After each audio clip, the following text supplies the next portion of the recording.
Okay, here's the refrigerator in our Keystone Cougar X-Lite 29 RLI fifth wheel.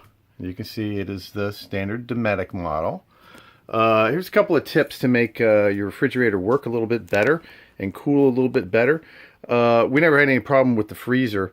The freezer is always like a glacier, but sometimes the refrigerator doesn't cool like it should.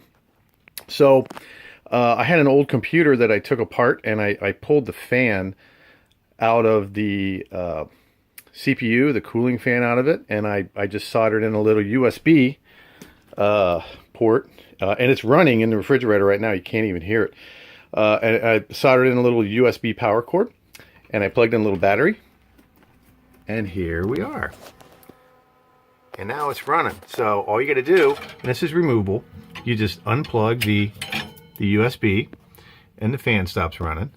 You know, this little Dynex power supply, it powers that fan for probably I don't know, 12 hours at least. And I just put it in there with a couple of zip ties.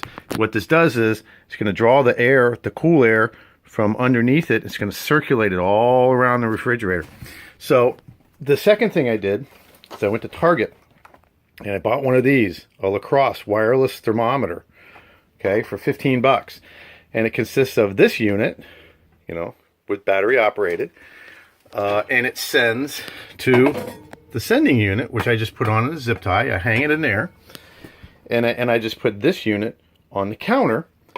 And now it tells me the temperature inside my refrigerator. So circulate the air, get yourself a wireless thermometer, and you'll thank yourself later. Your refrigerator will work better. Okay, this is Matt from Floridaboy RV Adventures. See you next time.